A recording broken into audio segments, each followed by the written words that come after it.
Well, I'm now in the port city of Aden, and let's remember that children are by far the biggest victims in this war.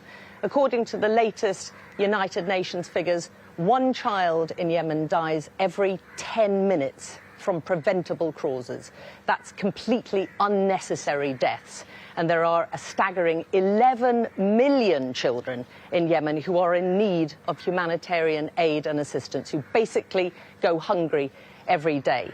Well, there's no one who knows more about how acute the situation is than the UNICEF representative in the country, Peter Hawkins, and he joins us now. Peter Hawkins, you've seen the desperation in just the first report that we've done. We have further reports later on today which show very controversially how shopkeepers in Hodeida area in the province of Hodeida are selling United Nations food aid, apparently because people need to sell the aid that they've been given free to get medicine. How concerned are you about that? How shocked are you about those revelations, and what can be done about this? I think the whole situation in Yemen, and it has been the case for 8 years now, is shocking. And the figures that you've illustrated there about, 11,000 children have died in the conflict. 11 million children are desperate in need. And the United Nations and UNICEF amongst them are doing everything it can to ensure that aid gets directly to the people themselves, to the women, girls and boys, whether it's through education, whether it's through primary health care, or whether it's directly, as you point out, through food aid or social protection. We provide 1.5 million families with amounts of money every 3 months, which equates to about 10%, 15% of their total needs. But, the conflict, the economic collapse, the social collapse that has taken place in Yemen comes with its consequences. And it's with those consequences that we're faced with now, which we're trying to address on an ongoing basis. Peter, tell us, though, are you really saying that you're doing enough? I mean, even if you mention 15% of their total budget, clearly our evidence on the ground is that is just a drop in the ocean of their desperate needs, with almost everyone we're speaking to telling us how hungry they are and quite visibly being on the point, in some cases, of dying. Do you really feel you're doing enough? And what can you do to make other countries, other areas of the world step up and do their bit? We can never do enough, and we're trying every day to do more and more and more. Access is not easy. The issue around resources, it makes it very difficult. And as you can see in Taiz, the terrain is incredibly difficult to try and overcome. But I think, Alex, as you would see for yourself, there is an opportunity now to do more, to actually start to help build up the resilience of that population, to help the children with food, more targeted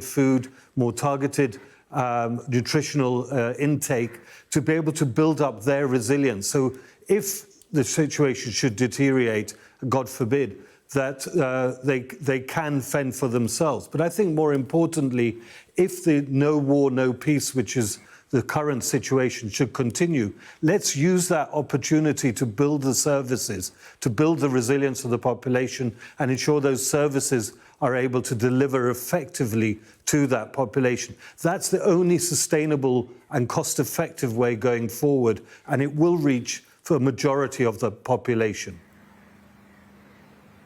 You mentioned how difficult access is. We've obviously, as journalists, found it incredibly difficult to get inside the country because of not only the armed checkpoints, multiple armed checkpoints across the country, but just being denied access in the first place. Give us an illustration of how difficult it is for you to operate on the ground as well.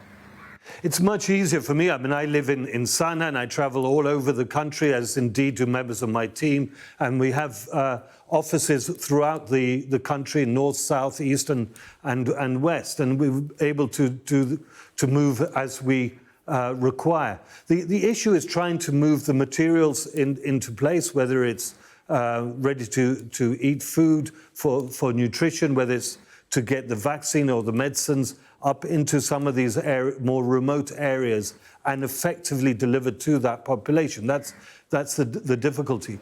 Access since the truce, which was in April last year, has been much easier. You're correct, it takes a lot of time. You're going up sheer mountains the whole time, and it's much more difficult. But we are beginning to have an impact on that population. And what we have to do now over the next few months is capitalize on the fact that there is no open conflict, and hope that the services that we are delivering are sustained for the medium and longer term and have a real impact on the population.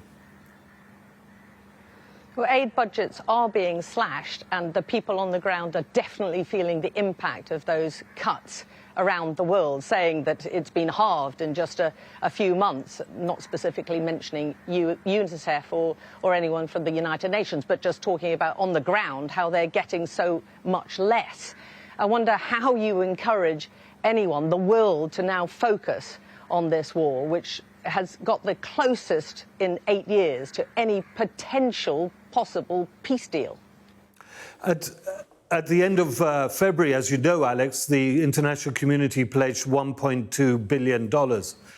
That is on top of probably another $500 to $600 million, which has already been committed.